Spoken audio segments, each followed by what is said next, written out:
Hello, Music Multiverse listeners. Welcome to Beyond Your Radio. I'm your Canadian music loving host, Mark Kuligowski.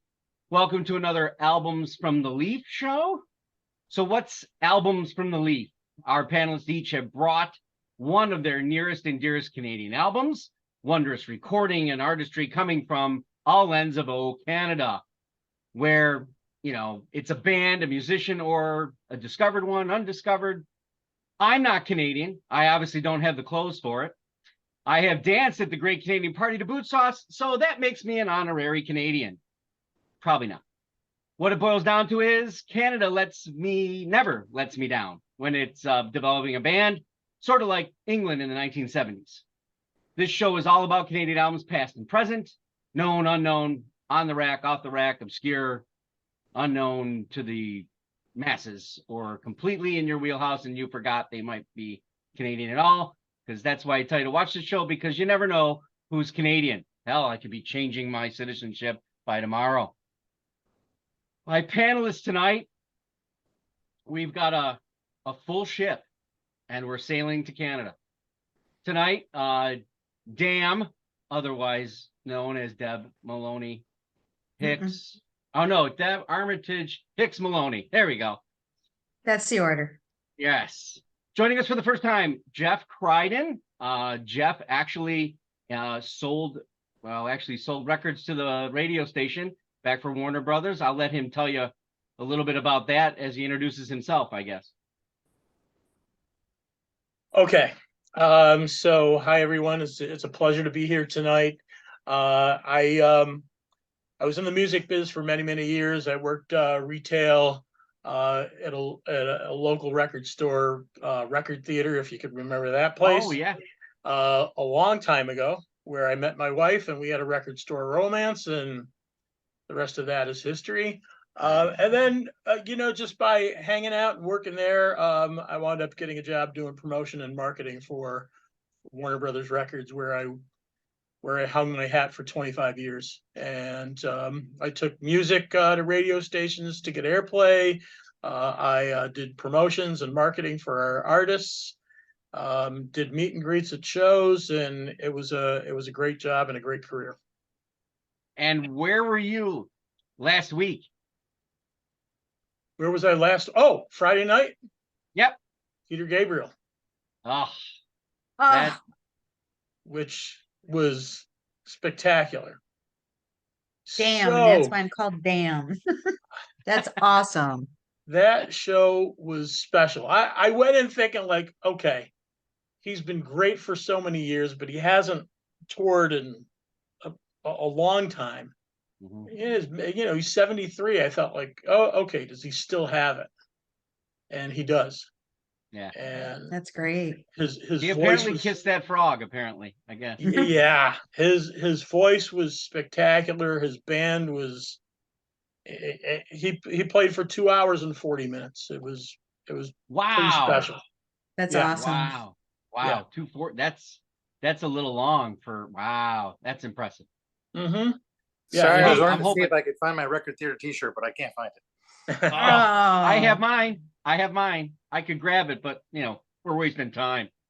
I Record Theater owes me a debt of gratitude for, all that. Anyway, my wife Sue is on the panel tonight as well, and then Jeff Young from Tampa, Florida.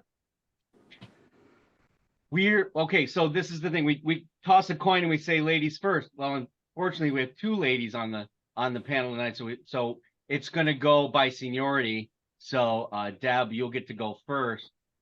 Age before beauty, is that what you're saying? Well, all right, this might be my swan song here. I'm in trouble either way. All right, that's fine. So what I chose for tonight's show is The Glorious Sons, Young Beauties and Fools, their 2017 album. A little background on the band. They're from Kingston, Ontario, home of the Tragically Hip, right? Yep. They formed their band in 2011. 5 members at the time. Lead singer is Brett Emmons. They were very young I believe Brett now is 31, so I'm talking he was 19 years old when they started the band, and so were his bandmates, were all around the same age. Their influences, well, it's the law in Canada, tragically hip, because as the lead singer says, the hip is in everybody's DNA out there. So anybody that's in music since the hip probably got into music because of the hip, but their early songs, the one song that they had, Mama, from one of their first albums, has a lot of Zeppelin influences and late 60s Rolling Stones. In fact, they opened for the Stones at some point in their career. I don't know exactly when. The reason I chose this band and this album is because I was introduced to them with their 2014 album, The Union, by my son. My son and my daughter influenced a lot of my newer music taste, but they were influenced in their music taste by mom and dad. So it's kind of comes for full circle. So I liked that album. And then when Mark presented this challenge, I decided to use their 2017 Young Beauties and Fools, because that was a very nostalgic time for me. I was engaging in a lot of nostalgic things that related to my kids at that time, and that album touched me in many ways. So here's a little bit about the album. There's 10 songs. They're all musically very, very upbeat musically. Lyrically, not so much. A lot of their, if you're just listening to the album and bopping along in the car and don't listen to the lyrics, you would be very surprised if you ever really listened to what they were saying. Many of their songs really focus on what their generation was dealing with, and that generation is still dealing with, as far as the stressors of substance abuse and suicide, and hopelessness that young people feel. They don't really look to the future. So there's songs that are very lyrically a lot deeper and somber content than what the tempo of the song translates to. One of the songs, My Blood, talks about fentanyl. In 2017, the vast majority of us didn't really understand what kind of problem that was, but that generation did, because they were watching their friends, their siblings, even themselves being affected by substance abuse. SOS, one of their biggest songs, Sawed-Off Shotgun, is they talk about Oxycontin, about getting a sawed-off shotgun, obviously contemplating suicide. But if you don't listen to the words of those songs, you're like singing along, and then you go, "Ooh, that's kind of dark," Even one of the other big hits, Everything Is All Right, it talks about, self-medicating and pills and having conversations with people that are asking you if you're all right, but they don't really care if you're all right. So you just say, "Yeah, I'm all right," and kind of keeping things under the cloak of secrecy. But there's other songs that are hopeful, and maybe at this point, when they were in their mid-20s and writing these songs, they could see there was a light at the end of the tunnel for them. Like the one song, Godless, Graceless, and Young. It's all about enjoy what you got now, because you're never going to feel this young again. You're never going to just, youthful abandonment of responsibilities and things like that. What I find magic about them, though, is that you can still come away with these songs feeling good if you don't get trudged down in the lyrics too much. So I listen to it in the car all the time. And to tell you the truth, I didn't know they were Canadian until I needed to come back on the Leaf and pick another band. So I don't want to act like I know everything about them, because I didn't, but now I know a lot more. So thanks, Mark. Yeah. So interesting. I kind of liken them. Like, a lot of people are talking about they were going to be huge. They're going to be the next Tragically Hip. That was kind of what was going around up there, and they don't have a signature mel. You know what I mean? They just don't. Right. To me, I know that's Right. just me, but I'm lost as to what their identity is. Right. So give me an idea who the two producers of their records are. Right. Though it's one of the guys is from the Trues. Who's that? Because I read who they are, but their names I don't want mean to say anything to me. not McDonald or something. Yes, or, it is somebody McDonald. Yeah. And the other guy I know really well, and it's Grady. It's Johnson from Big Sugar. Okay. He's a dual-handed guitar. Jeff can back me up on that, right? Well, actually, both Jeffs can, because we've seen Big Sugar. So yeah. So that's kind of it's in that wheelhouse, that rock. They play it up. I liken them to Everclear, just not the sound of Everclear. It's up tempo music, lyrics that are not light, right? Yeah. Which is unique. The other thing is their guitarist just left the band before this new record, Glory, which is out now, which is a really good record too. Yeah, that's a good record. I can't think of the guy's name off the top of my head, but his father was a roadie for the Tragically Hip. Really? That's a good So trivia. there's a kind of neat, unique catch in all those together.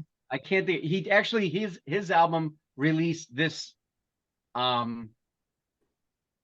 year too. He's got an album himself. I'm trying to go back through my album listening. Ugh. Damn it. Well, when too many people have sent me other records at the same time when I was going through this.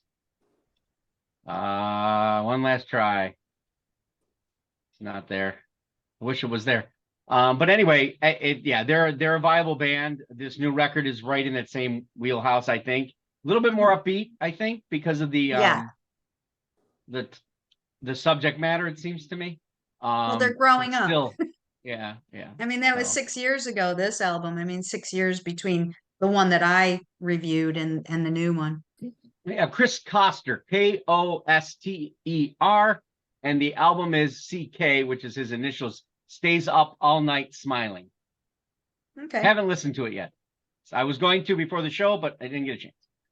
So okay. With that, let's go from Kingston, Ontario, to wherever Sue is leading us. Alrighty then.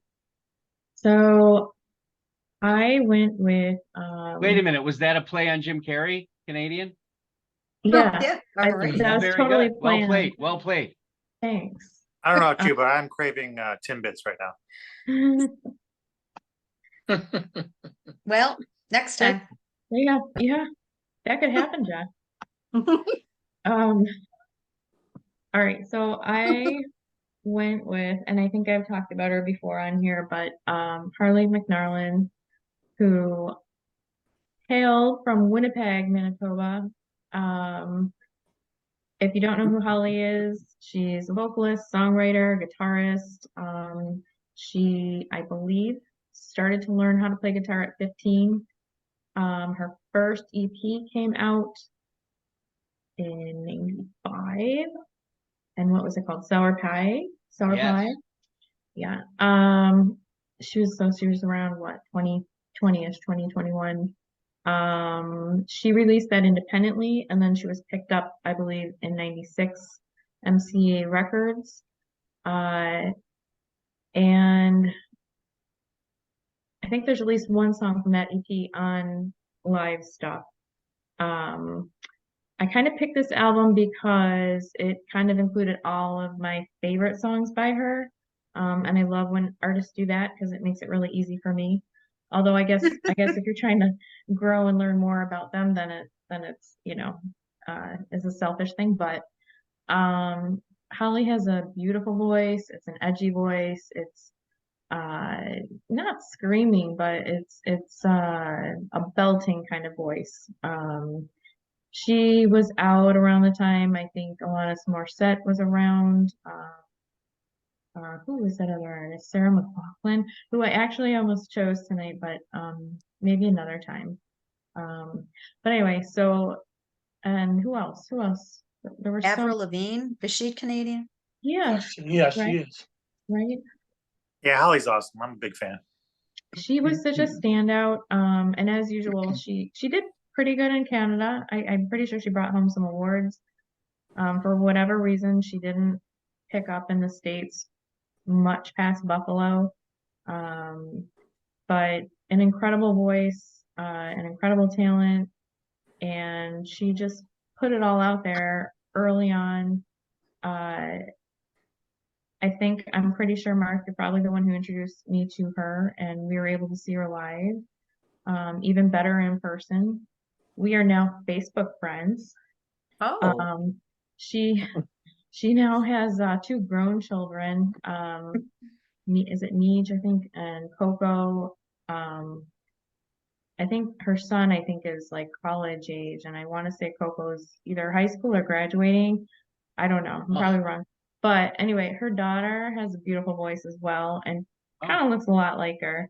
I have no idea if she's pursuing music, but she's super proud of her kids, and I think she touches on music these days, but it's not her main focus. She's kind of been away from it.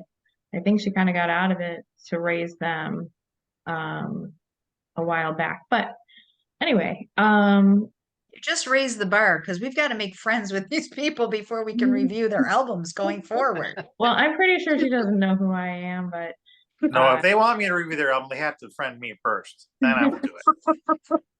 she's never liked my stuff. That's Um, funny.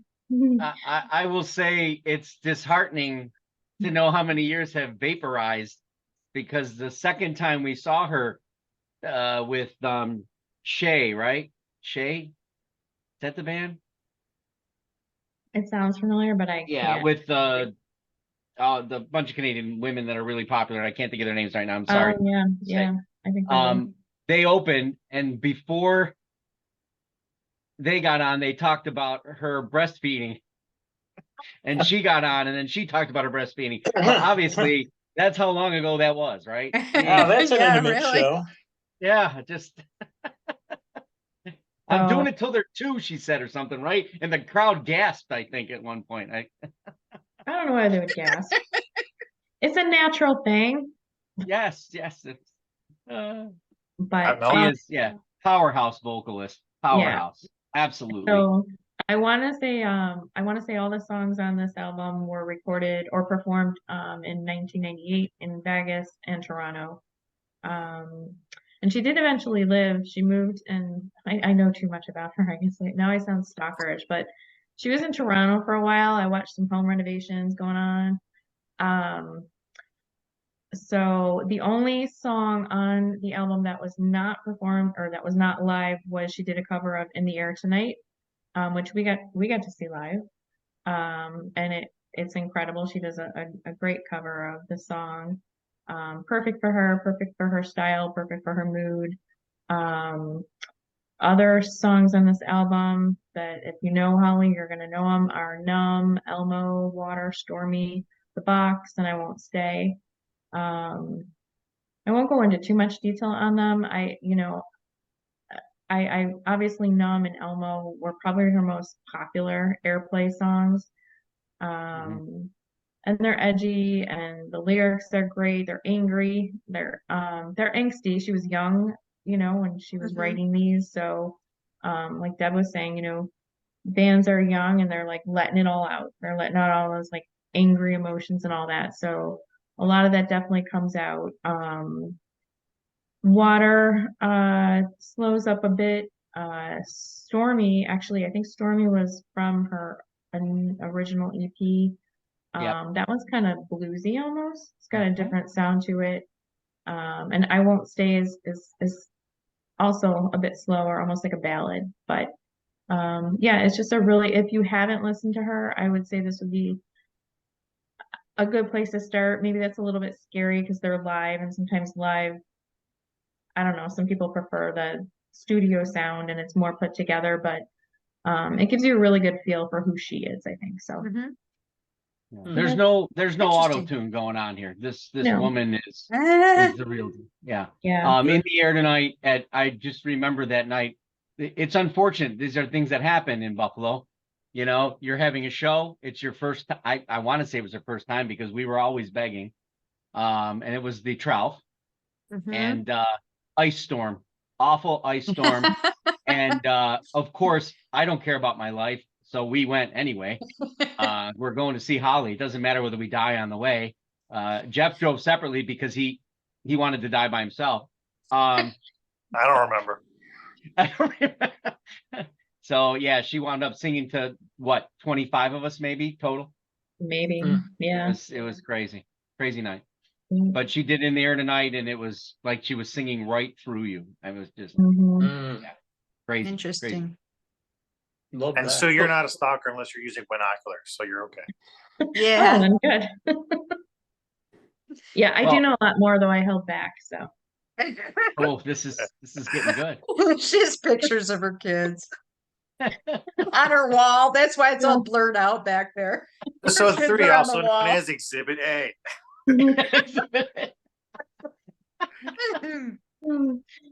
I'm gonna let Jeff Crichton go next. I'm anxious to see what he's got. Yeah. Okay, thank you. So, I was thinking this afternoon, I thought like, okay, am I going to do this? When I decided, yeah, then I'm like tossing the balls up in the air going, okay, who could I, my all-time favorite Canadian, I'd be like, Joni Mitchell, one of my favorite artists, but her records were recorded here in the States. Same thing with Neil Young. Do I go to them? 2 of my 5 favorite artists ever, and 2 artists which I was blessed to work with as well. Or do I go more up to date and pick Sloan, who makes great records, or do I go to Katie Lang, her Ingenue record? And Mark told me that I did it last week. Oh, you did it. Okay. All right. 2 weeks okay. ago. I did. So I thought like, there's the Guess Who's best record, American Woman, began the whole year 1970 out with a bang. And the thing about this band is, from when they began in 1966, and so for like 5-6 years they had one hit after another, and I'm going to get in my bandwagon here. Why they're not in the Rock and Roll Hall of Fame is a crime, and I could just do a conversation about who's not in the Hall of Fame, who should be, and who are that shouldn't That's be. a show, Mark. That's a show. Yeah. Okay. I'm But- sorry to interrupt No, that's okay. That's because okay. I'll forget Chime in in. half an hour. No, chime in. But so I thought like, you know what?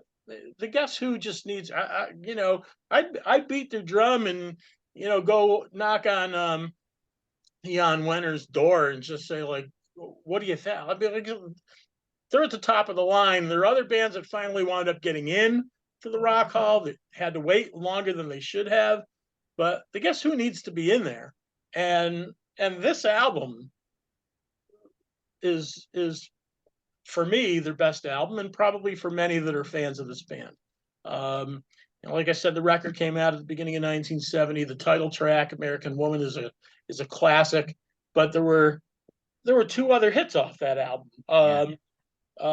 No Time and No Sugar Tonight. And so 3 big hits off that record. And unfortunately, it happened to be Randy Bachman's last record with the Guess Who. And it was their 6th studio album, and probably their most successful one. And I mean, as far as like the music in there, it had everything. And Randy Bachman, like, gave them their edge. And he and Burton Cummings wrote some wonderful songs on this record, and that's why I chose this. Maybe they should have put the Hall of Fame in a different country than the United States. Maybe, but I think that's a new show for you, Mark. Property in England probably real expensive, so they decided. Yeah. And they didn't want it in France because they didn't know whether it would be taken over or not. So And with the Guess Who, they stayed in Canada making their records. Yes, they never came over here like just about everybody else. I mean, I could have picked the band's second record. That's like an incredible record. But I wanted to pick somebody that was recorded, that stayed in Canada to record the records, and that's this album. Well, you look at how many, choice. like Bryan Adams, Neil Young, Shania Mhm. Twain, Alanis Morissette, Celine Dion, none of them stayed. You know, the minute, I mean, even Holly McNarland doesn't live in Canada, right? Does she live in California? No? I don't know. I thought she moved to California at one point, Sue. I don't Sue? know. Maybe I'm wrong. She's muted herself. You've been to her house. So it's like the Wait, Guess Who stayed there, the Hip stayed there, Rush stayed there to make the records. Yeah, Holly's in Canada. she's in Canada, but didn't she live in California for a time? I don't. All right, whatever. Here, I thought you give were me a stalking minute. her. Damn it. Color. So what I love about the Guess Who's American Woman is Bachman's instrumental work, Mhm. right? Yeah. And I don't know this. I'm assuming that because of how he was, he couldn't stay there with them, I guess. Is that Well, really he was there for 6 records. right? But I mean, at that point, he wanted. He wanted to branch out some more. So Yeah, I guess they were in that lane. I don't know. I don't know about much after the first 6 records, 7 records, is it? I think they made like 8 or 9. 8 or 9, yeah, because I don't remember, but I mean, was it 969? And there's 2 that are his on there that I think are instrumental on that record Yeah. that are really standouts. But I mean, No Sugar Tonight, it's funny. You know how you hear that, right? And you go, oh yeah, nobody ever remembers that there's a second song on the end of that song, New Mother Nature. Yeah. Yeah, so everyone just calls it No Sugar Tonight. So I mean, they should be in the Hall of Fame just for those 3 songs. Period. Yeah, really, because Yeah, every but they- single person on earth knows them. Yep. Right. And I think Bachman wanted to leave because Burton Cummings had more of a pop edge, and he still wanted them okay. to rock. But here, look at a side note. At the Rapids Theater, I think, is it October or November? You'd have to look it up. But Randy Bachman's doing a show with his son. Is he? Really? Yeah. That's awesome. Yeah. His daughter's a musician in this. She's got a name. She came up on this show at one point. She's in some band or something. All right. Yeah. But yeah, Randy and his son Tail, they're doing a show at the Rapids Theater. We should go. Randy's I'd go to easily- that. I think Randy's 82 years old. Is he? Yeah. Oh, yeah, he would be. I mean, because Well- there's 3 people on this show right now that weren't even born when the album that you're reviewing came out. So Right. That is The correct. first band I ever saw live was Bachman Turner Overdrive, because it? the first concert I ever went to was Van Halen, and they opened for Van Halen. really?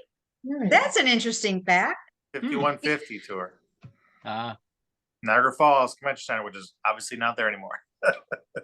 No, but everybody went to see a concert there at one point. What tour? What tour was that? That's the first tour with Sammy Hagar, 5150. I was working with Van Halen then. That's awesome. I don't remember that Bachman Turner Overdrive. Okay, good recall. I think was the just ticket on- was 13. It was like a $13 ticket too. Do you And still have your that was ticket, probably Jeff? high for the day. I do. That was high. I bet you do. I know you do. It's with your record theater t-shirt. Yeah, the one thing about Jeff has all his tickets. Yeah, he Right? does. Do ya? I put a bunch of them. I have like 3 big frames where they're all kind of like labeled, and some of them I have labeled underneath because, like the old Ticketron ones kind of fade a little bit, Yeah. Yeah, I still have a bunch of mine now, or when they did. Now you can't save tickets anymore. Right. Because everything's on your phone. Yeah. You can You should, actually, you know what, Jeff, you should have request- those tickets Yeah. remastered. Yeah. Remastered.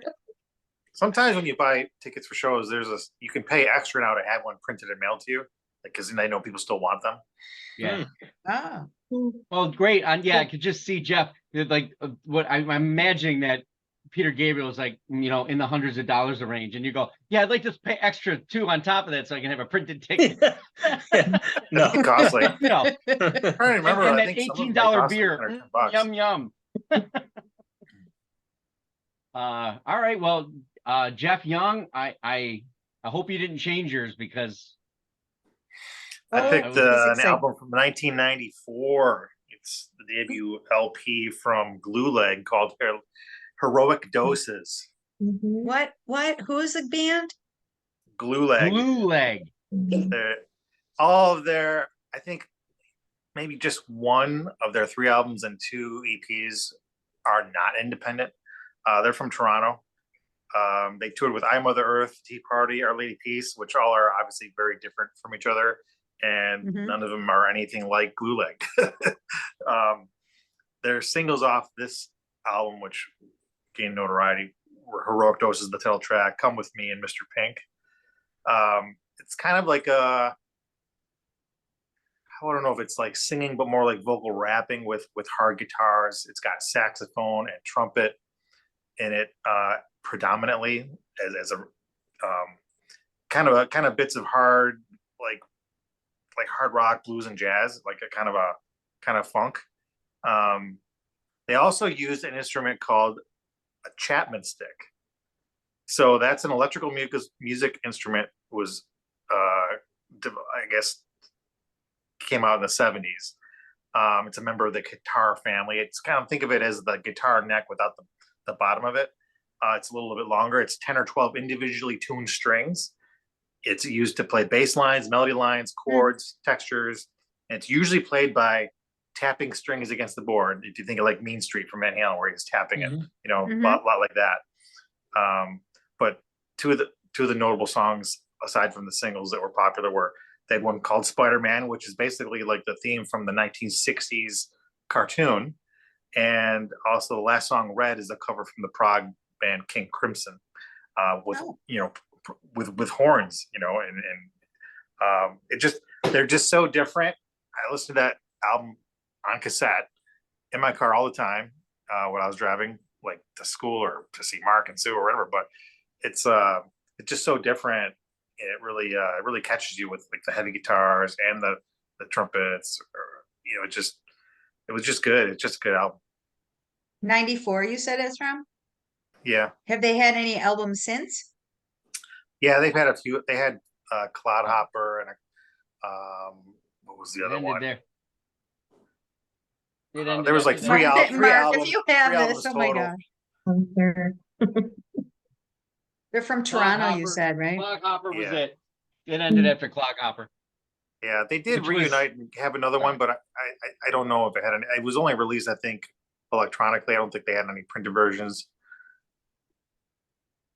Yeah, they were around like 8 years. I was trying to find the lyrics because they're strange, like your serpent's daughter laid, just weird. Well, their name of their band is Glueleg. So yes, their lyrics will be strange, I'm sure. It's a very rock album cover too, I have to say.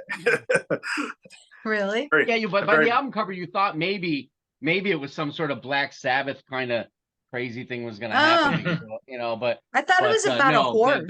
The saxophone comes in and you're like, what? Yeah. What's going on? Interesting. They're a good band. I remember that. Yeah, we saw them at Nietzsche's, and the opener was Hayden. Hayden, really? Yeah. So, okay, that's cool. So yeah, I'm hoping that the intro that I'm going to do, I can do the Spider-Man because they crush it. They crush. Fantastic. but I'm sure I'm going to get blocked.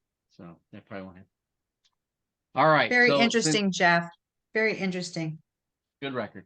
All right. So I am going to step off the rock bandwagon, and I'm going to go to Quebec for a young man who started his career in playing piano at a hotel in either Montreal or Quebec. I'm not quite sure.